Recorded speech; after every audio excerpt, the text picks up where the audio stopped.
नमस्कार मित्रों। कल हमने संधि के भेद, संधि की परिभाषा बड़े विस्तार से बताए थे और हमने स्वर संधि के जो 5 भेद होते हैं उनमें से दीर्घ स्वर संधि को कल हमने बता दिया था। आज हम उसका दूसरा भाग गुण स्वर संधि लेकर आए हैं। देखिए, गुण स्वर संधि। गुण स्वर संधि में परिभाषा के तौर से हमने ऐसे परिभाषा को बनाया है, एक एक उदाहरण से समझेंगे। आ या आ के बाद ई या ई आए तो ए बनता है। आ या आ के बाद उ या उ आए तो ओ बनता है। आ या आ के बाद री आए तो अर बनता है। आ या आ के बाद ल आए तो अल बनता है। यहाँ उदाहरण से समझते हैं।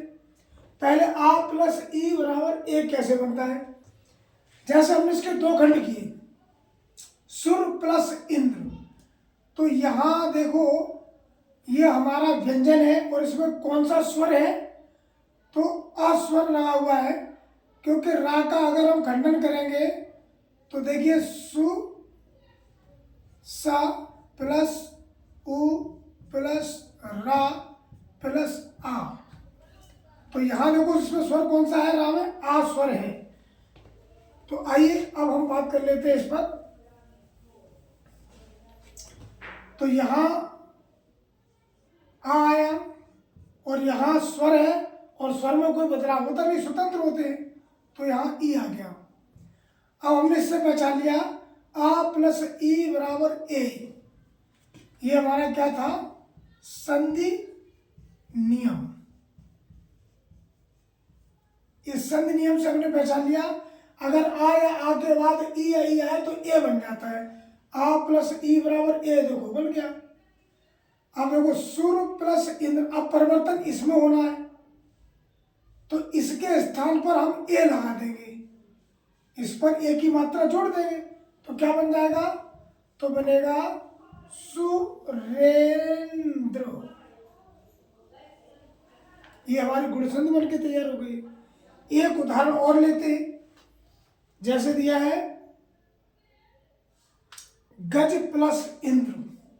क्या दिया है, गज प्लस इंद्र, गज प्लस इंद्र।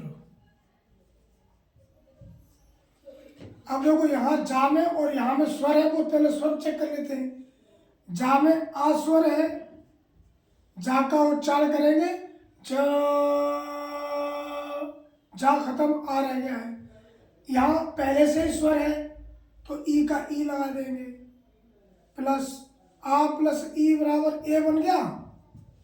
ए की मात्रा हमें उत्तर में प्राप्त हो गई है तो हम गा जा पर ए की मात्रा लगा देंगे, क्या बन जाएगा,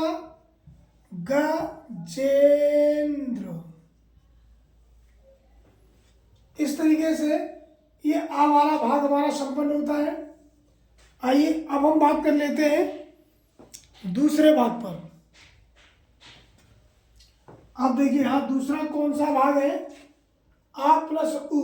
क्या है, आ प्लस उ बराबर ओ। ये ओ कैसे बनता है, अब देखिए, अगर हम उदाहरण लेते हैं, हित प्लस उपदेश, हित प्लस उपदेश। अब हमारे 2 खंड हैं, पहले में से स्वर निकालेंगे, इसका स्वर निकालेंगे और ये पहले से स्वर है। तो हित, तो इसमें आ है, छोटा आ है और यहाँ उ है, तो आ प्लस उ बराबर क्या बनेगा, ओ। ये संधि नियम हो गया है। अब देखिए ता पर हम ओ की मात्रा लगाएंगे तो हमारा क्या बन जाएगा, हितोपदेश। क्या बनेगा, हितोपदेश। ये हमारा नंबर 3 उ वाला हो गया है। चलिए अब हम नंबर इसको रेज करते हैं। ये वाला समझ में आ गया है, इसको हटा देते हैं।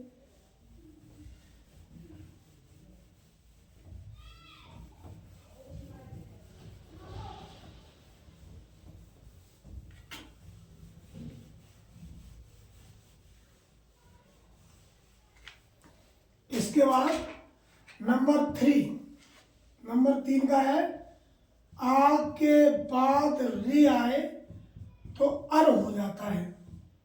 ये अर कैसे होता है, अब हम इसको देख लेते हैं। आ के बाद अर कैसे होगा, चलिए अब देखिए। अब हमने दिया महा प्लस ऋष, महा प्लस ऋषि।